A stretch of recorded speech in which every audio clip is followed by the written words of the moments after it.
My name's Nikki Jones. I gave birth to my son 23 years ago, Ellis. Thought everything was fine to start with, but it wasn't long before we realised things weren't fine at home. It was crying all the time and in a lot of pain and wasn't feeding right, so I was back and forth to the hospital.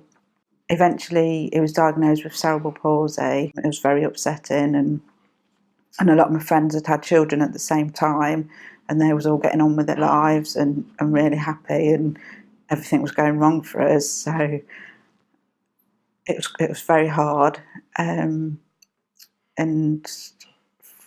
took us quite a lot to get used to the idea. And then he was misdiagnosed with epilepsy, and he was on a cocktail of drugs for 10 years, which held him back, made him a bit like a zombie, very sleepy. He'd stopped talking in this time, which we thought was the brain damage. But when we started taking him off the medication, his dad walked into the room one day and he just said, "Dad," and it was a real big shock for us. We just like, who said that? Because we'd not heard him talk for many years, and we thought he'd lost it. But as we took him off more and more of the medication, he seemed to come back to life and have a sparkle in his eye again, and it was a real turning point.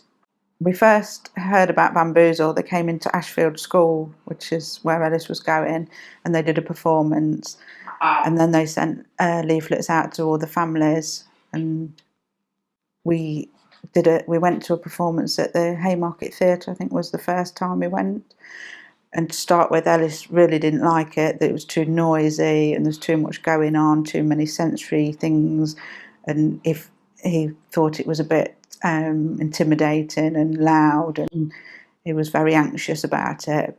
But Christopher used to take him out for a few minutes to calm down and relax, and then bring him back in again, and he did it several times, and just getting Ellis used to the noise. And I remember with the bongo drums, he used to play them a little bit and get louder and louder, and eventually Ellis really loved Bamboozle, and every time you mention it he wanted to go, and he really flourished.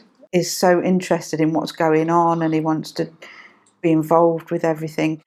He loves the sensory side and the lights, and the tactile things. There's always something different and new to look at. He also likes seeing his friends, so there's a part of a social gathering there, which he doesn't see many friends now. As they've grown older, they don't see each other, but it's a nice get together, and he's always interested in what they're doing at Bamboozle and how they're reacting. It's a magical experience, really sensory, and Ellis absolutely loves every bit of Bamboozle. We even have to count the sleeps down to the next performance, and we have to talk about it every day until the next performance arrives, and he needs to know what the theme is. And sometimes we even have to go to the shop and buy something to bring to the theme. Every angle he's interested in, and he wants to be a part of it. And Bamboozle is all about having fun with a child, so everything about the care side goes away. It's just about enjoying that time with your child, without the phone ringing, without appointments at the hospital. It's pure fun time, which we don't get a lot with our children, because it's all about the care and what the needs are, and the feeding and the changing, whereas Bamboozle is pure entertainment and fun and time for ourselves. When we found out about the 19 plus, Ellis was at college, so we changed his days at college so that he was able to go. There's basically nothing else out there at all like Bamboozle. So we want to carry on as long as possible, and as long as Christopher and his team will have us. Because Ellis, it's his world really, it's what he's grown up with, and he wants to carry on. And if there's ever a show going on, we have to go, come rain or shine. We have to be there.